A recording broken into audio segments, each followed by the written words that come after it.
Alright, hello everyone. Welcome back in this episode of Bitcoin Trade. I got some news episode here. And so this one says another major Bitcoin exchange may be under threat. And this is I guess, the author, and that's the date here. This one's specifically talking about localbitcoins.com in regards to the two arrests made in Miami. All right, two Miami residents were arrested for trying to sell Bitcoins to undercover cops who say they wanted to use the digital currency to buy fake credit cards. And so I did an episode on this, and if you noticed, and here's the charges here of the two people, and you can read it if you want, but let's take a look at what. Oops. Oh, there it is. Okay, so what are they being charged for? Okay, so let's take a quick look here, and you'll see it right here in that first document. If I can get to it. All right. So it's public records now, so we know who they are. But let's see what they're being charged here for. If you take a look, it's there you go. Unlicensed money service business, money laundering, and money laundering.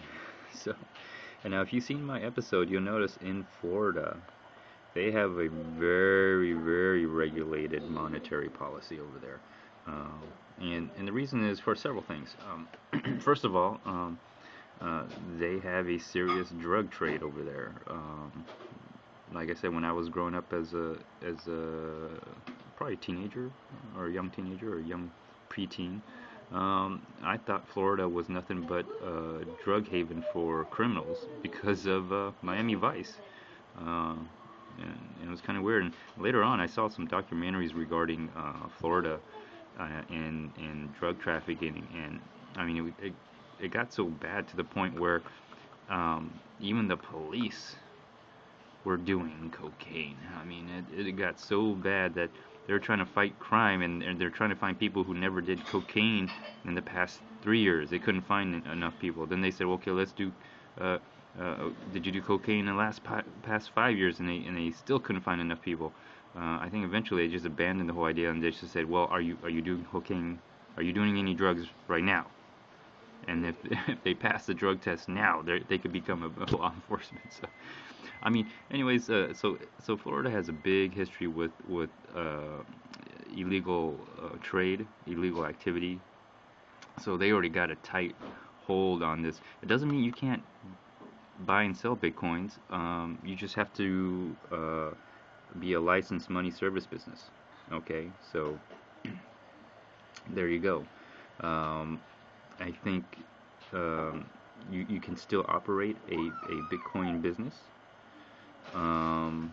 Or, like I said, if you work through someone who is a licensed money service business, or somebody who ever has a licensed money service business, they can probably buy and sell Bitcoins. It may be a new market for these people who are licensed. So Florida, Florida isn't banning Bitcoin. It actually says Bitcoin in itself is, you could buy goods and service for it. Now I might have to read the actual statutes or regulation laws, especially this one about being in a money service business. Now I don't know if you use Bitcoin to if you bought Bitcoin to buy an asset, if that would be considered a money service business, or if you use Bitcoin to buy and sell money or trade money for Bitcoins, etc., or people come and buy Bitcoins from you, you would have to be a money service business. I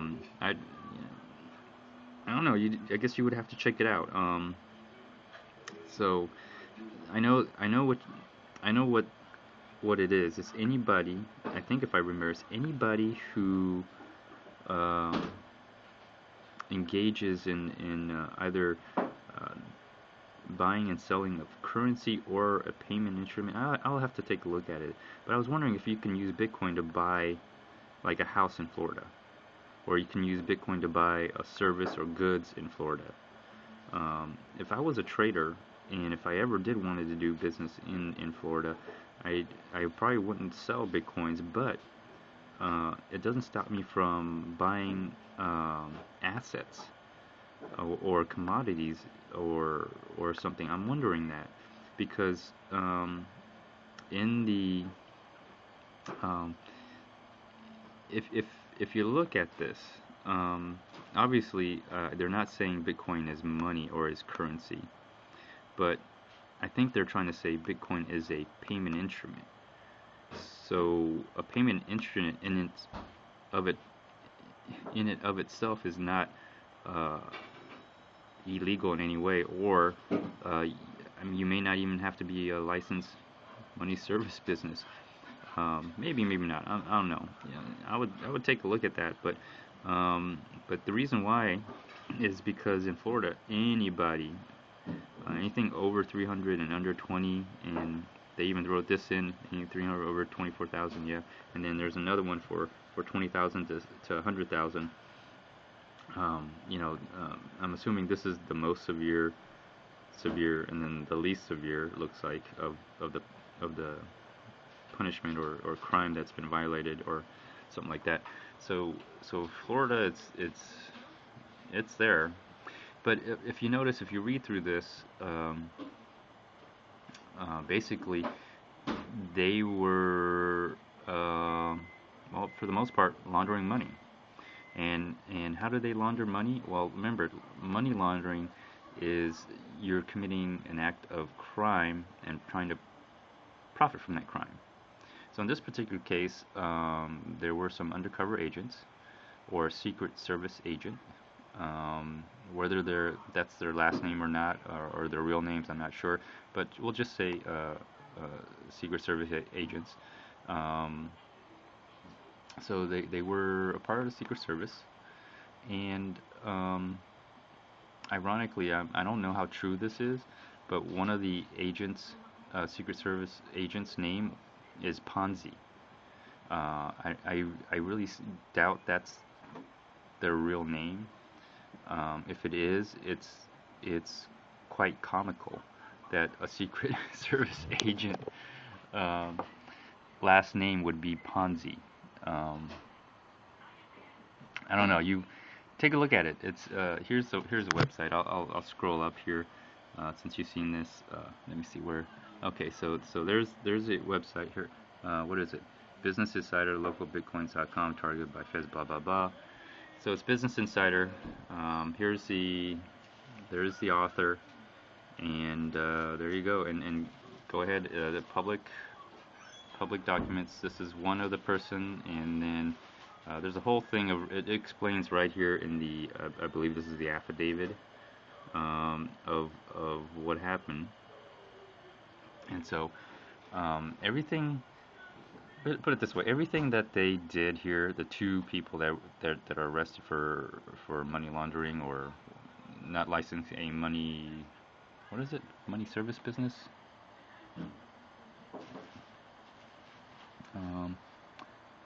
money service business, okay, unlicensed money service business. So and then this is the other person.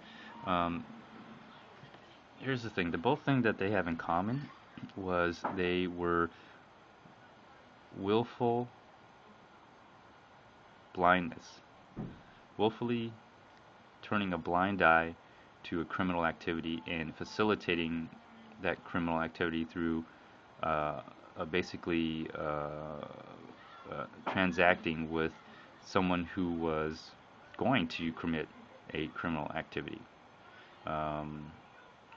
So, although in reality, no, I don't know if someone who comes up to you and tells you that they're going to commit a crime and they would like to buy Bitcoin in order to commit the crime, it almost seems like, I don't know, entrapment, kinda, but in any case, it was pressed on, and it was reiterated as I read through the affidavit. The agent was the undercover special agent was clearly, clear, supposedly in the affidavit that he was trying to use Bitcoin to buy stolen credit cards or conduct illegal activity or something like that. So to that case, these two men are guilty, in my opinion. Of course, they'll have their day in court to prove their innocence. Again, no one here is innocent until proven guilty, right? So, but from what I've seen, if these things are true, it seems like they are guilty of a crime, but we'll see. They'll have their day in court, and if a couple things can happen. I mean, if this holds up, then Bitcoin is confirmed by Florida as a payment method, okay, a payment instrument, all right, and that in Florida, if you want to trade Bitcoins for the most part, you have to be a money service business. Now, there's people out there who are already licensed money service business. Maybe they can incorporate Bitcoin into their business, since they're regulated and they'll keep track of money flowing and everything. So, excuse me. So there may be some opportunity for a real Bitcoin trade in Florida that's safe, regulated. Um, what else? Easy to do. Another thing is, when I read through this, both of these guys basically did not try to use the bank to facilitate the transaction. All right. Matter of fact, if I don't know if these guys tried to use a bank, they wouldn't be charged with money service business, because banks are exempt from being licensed as a money service business. Also, I understand that any federal agent is exempt from money service business license. Um, so any agency of the federal government and some of the state governments are exempt from being licensed as a money service business. So there could be a chance for people who that can be trusted to buy and sell Bitcoin. You have to go work through a federal agent or a federal agency. That could be a way. Um, you know, there's a lot of things that within the framework that Florida can do.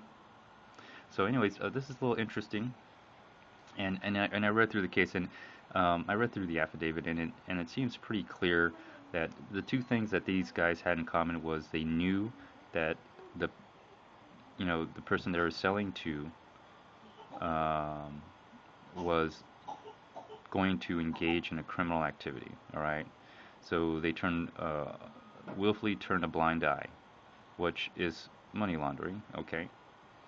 And then on top of that, I guess they decided to say, hey, on top of that, you need to be a licensed money service business here in Florida at a state level. So we're going to slap that on you too. And then the money laundering and another money laundering, we'll get you every which way. Um, and then on top of that, they tried to transact in cash outside the banking system. So I don't know if they would have used the banking system, that it would have been unlicensed money service business. They would be charged for that. Maybe money laundering, but not. Who knows? I'm splitting hairs at this point, and I don't care about these guys, so they're on their own. But I recommend people in Florida, be cautious. First of all, try not don't engage in criminal activity. I mean, if you understand what Bitcoin is, and you know how it works, you would realize you don't have to engage in any criminal activity, um, and that you could make a very good living trading Bitcoins without doing that. Just don't be a criminal. Give up the crime.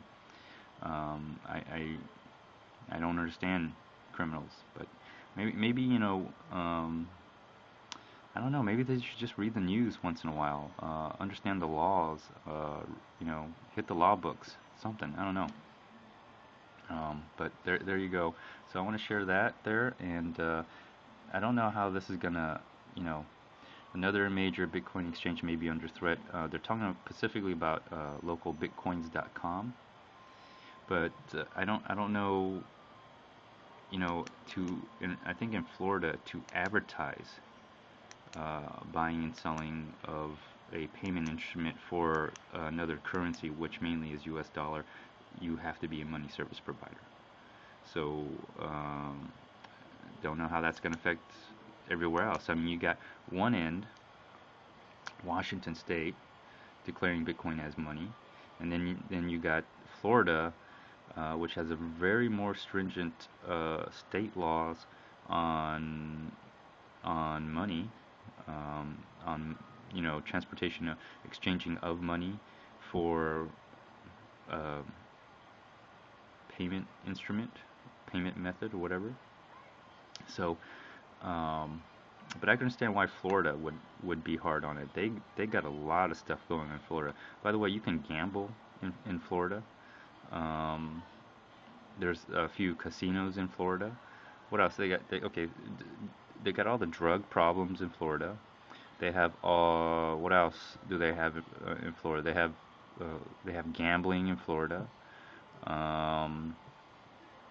They have probably a lot of human trafficking in Florida. I mean, Florida has a lot of things going on over there as far as criminal underworld. Sometimes I view Florida like, I don't know. I mean, it's a nice place. I've been there, but at the same time, it's always been.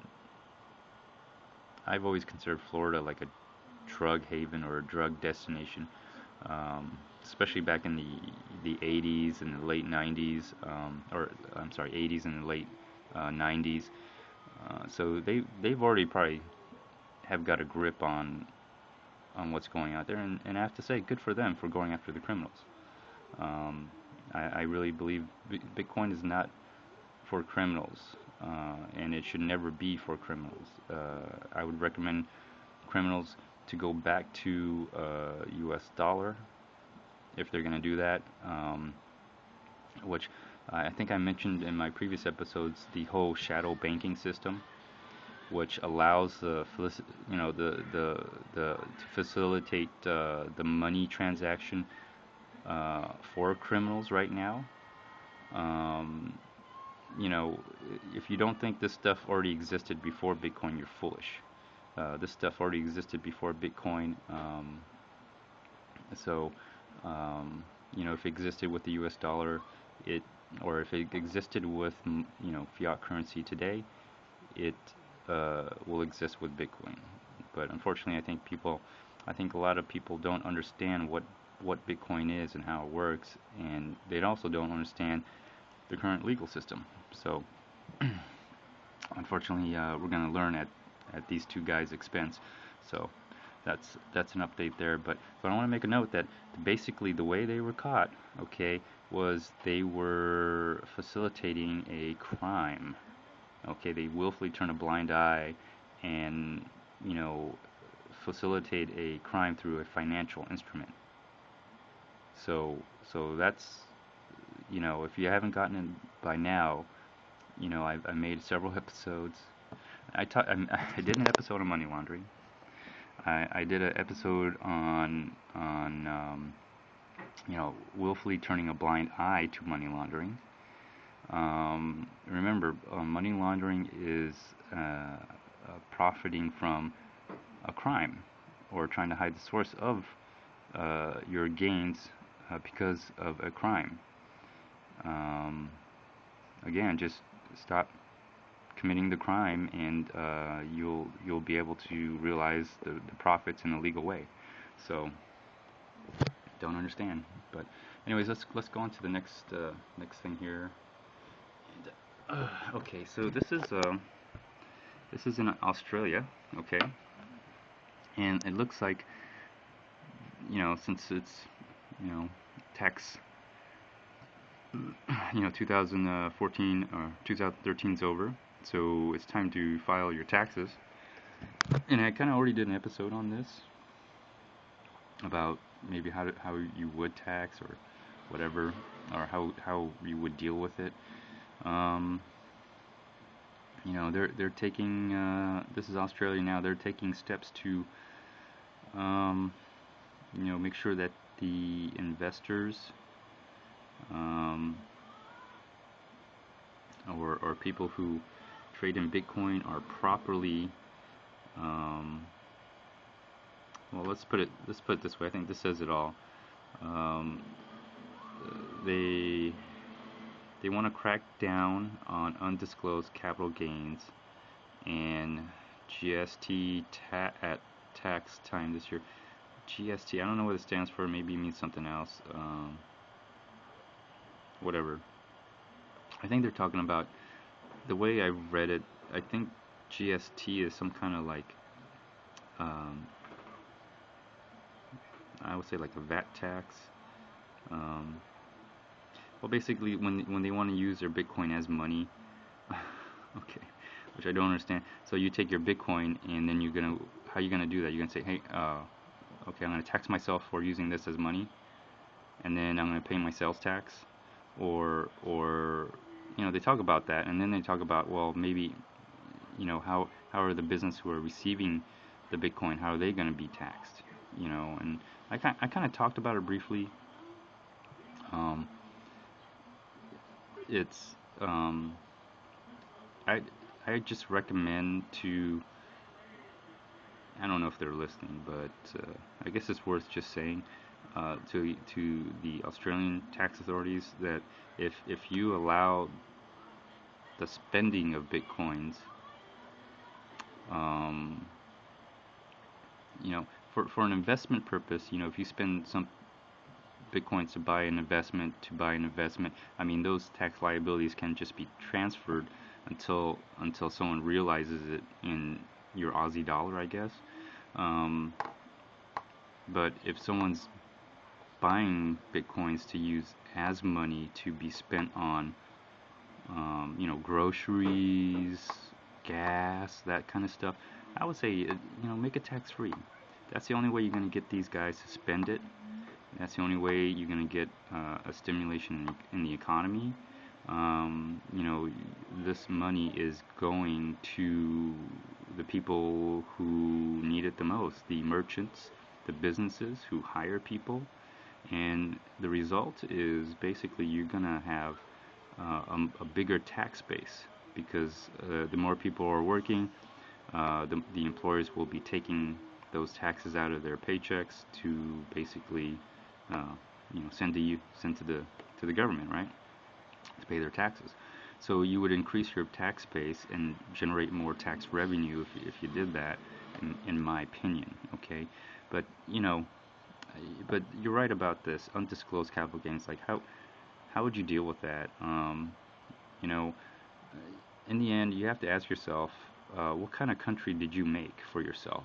What kind of country do you want for yourself? What kind of world do you all want to live in? And I'm talking to the people who are the users and investors of Bitcoin.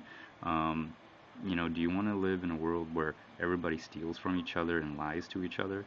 Or do you want to live in a world where, you're honest, you're fair, and, you follow the laws? And again, there's a way to change the law. All right, there's a legal way to change the law. There's a legal way to make changes in your government. So these things can be changed. They're not fixed.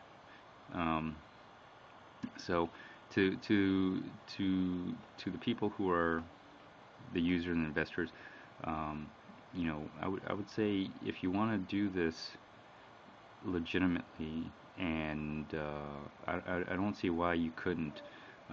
Just go ahead and disclose your gains.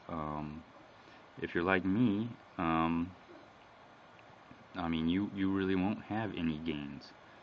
I'm going so long on Bitcoin.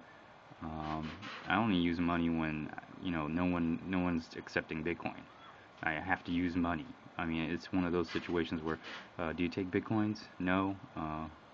Well, I guess I have to go to the bank and get money, or something like that. It's like, wow, I actually have to use money. Anyways, so there's this coming up. So it looks like governments around the world are, they realize if they're willing to look into taxing Bitcoin, that means they're accepting Bitcoin as real. It's Bitcoin is real. It's either whatever it is to you. It's money. It's asset class. So okay, this goes on to my next episode, or my next article here is Russia bans Bitcoin. So, all right. So, what's going to happen? Is there anything going to happen here? I don't know. China and Russia are probably going to do the same things. Now, I think what's going to happen is maybe they'll create new laws or create a guideline for Bitcoins, because they're trying to say Bitcoins is a currency, which I guess you could, if that's the way they see it, that's the way they see it. But they can alter their regulations or their guidelines into saying Bitcoins is not money, it's an asset class, or Bitcoin is a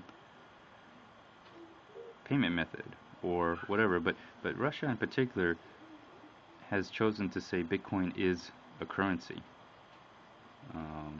because if you look at it, they're saying that in Russia the ruble is the official currency, and that's the only currency you can use.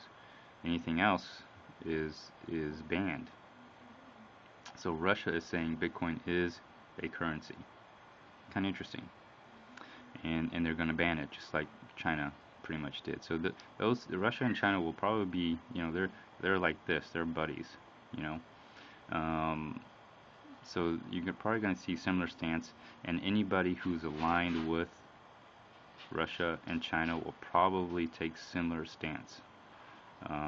So it'll be interesting to see if the Eastern Bloc nations, any former Soviet Union countries, what their stance are going to be. You got to remember, some of these exchanges are in those areas. Okay. So it's going to be really interesting to see how that's going to play out. And this could be another reason for the price falling. And then another article, Russia prepares crackdown on Bitcoin. So you're going to see crackdown going on Bitcoins here, even in Russia. So this is interesting. Now, I'm going to get into some other things here since I'm on the subject, and you got to ask yourself, why are the governments of the world so afraid of nothing? I mean, Bitcoin in it of itself is nothing. So you gotta ask yourself, why are they so afraid? What's scaring them? I'll leave that up to you guys, the viewers, to decide. What on earth? Why are they so scared of Bitcoin, which is nothing? I don't know. Ask yourself that. Everyone's crapping in their pants. Anyways, this comes to my last article here. Bitcoin illegal markets created by governments. This is just an opinion, but I kind of understand what they're saying is, what is the root cause of crime? What is the root cause of crime? People, when you think of crime, you think, well, criminals are the root cause of crime. That's, it's up to debate whether criminals are the cause of, criminals commit crimes, but what causes a criminal to commit crimes?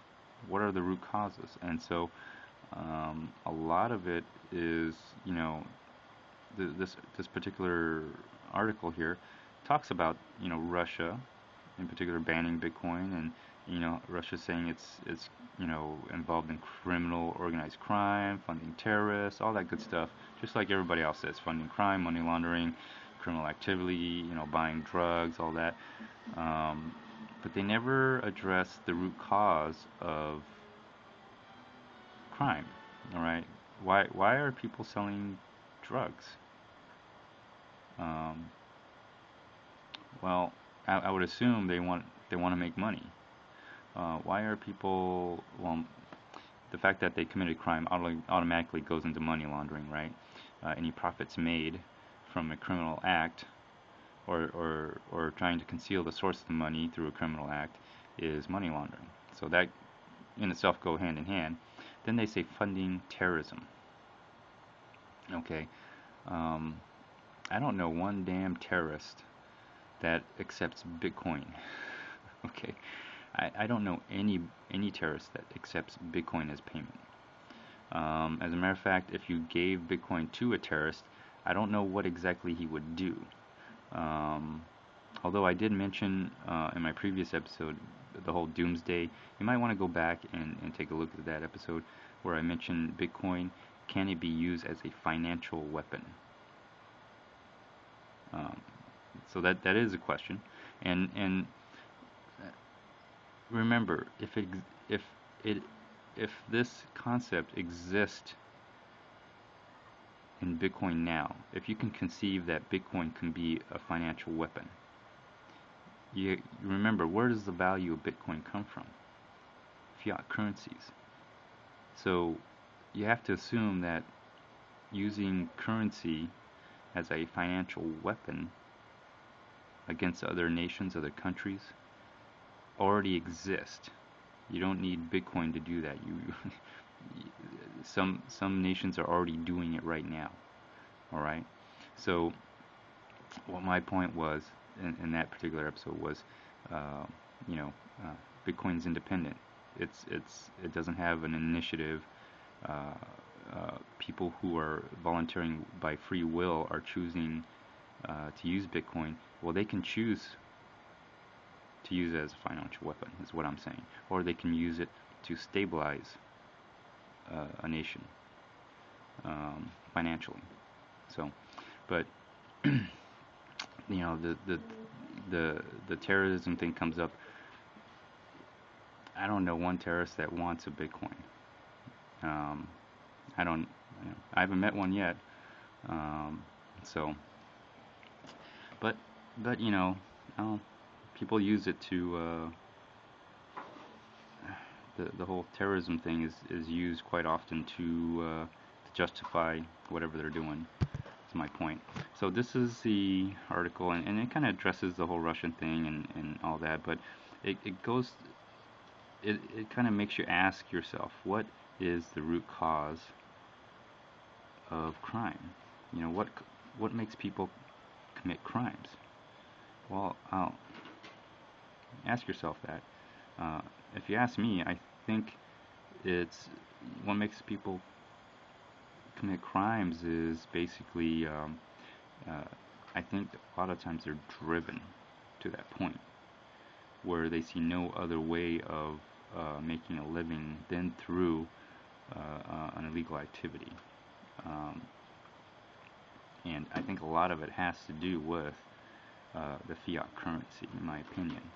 Because remember, fiat currency is an instrument of debt. And when you put someone in debt, the whole purpose of debt is to keep them in debt. If you know how debt works, right? There's never enough money to pay off debt. All right. If This is a fact, if you took all the money in the world and you paid all the debts off, guess what? There would be no money, but yet there would still be people who will still have debt.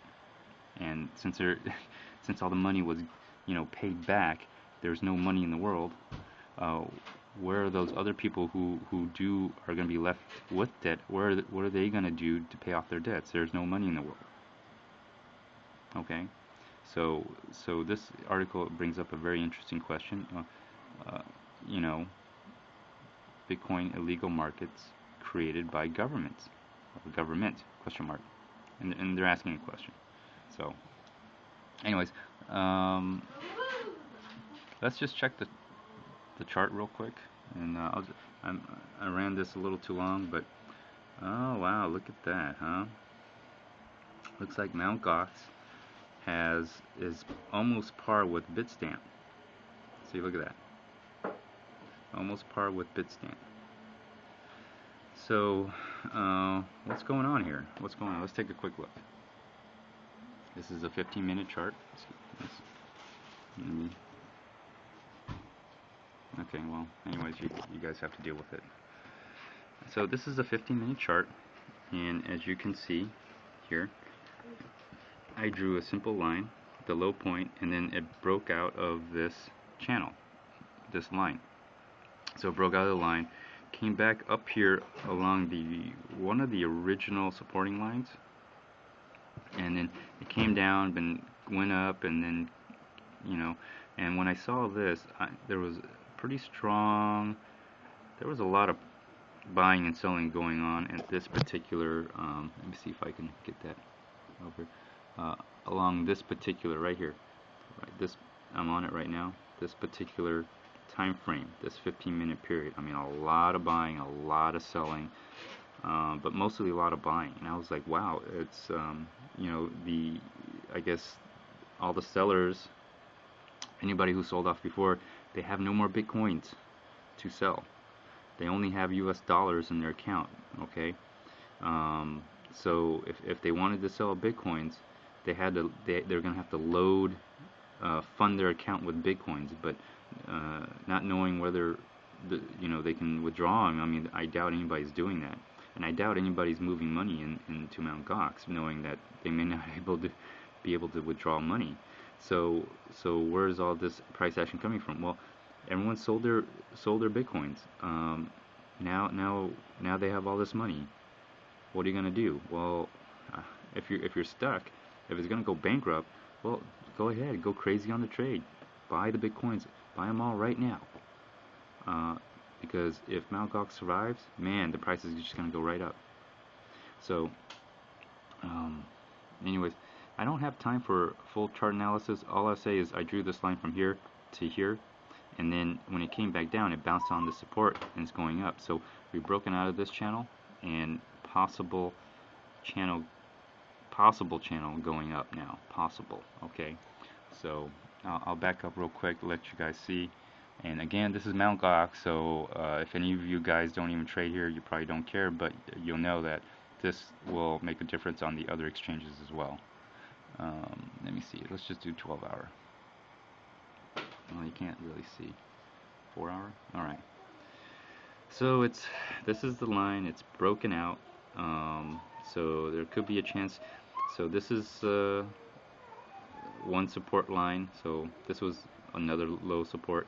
So it's bounced up and it's kind of bouncing up here. It may bounce up to here. It may bounce up to here and then bounce down to move up within, and it's going to just bounce around, and hopefully as time goes on, remember you're trading on an up channel, this resistant line will go up, but we've got to remember about this downward trending line as well. So and there's a couple downward trending lines, so it's going to bounce in between in here, and we're going to play around. So we'll see. Anyways, I guess this is pretty long. Sorry about that. Comment, like, dislike, or even do a video response. Until next time, stay tuned. Bye.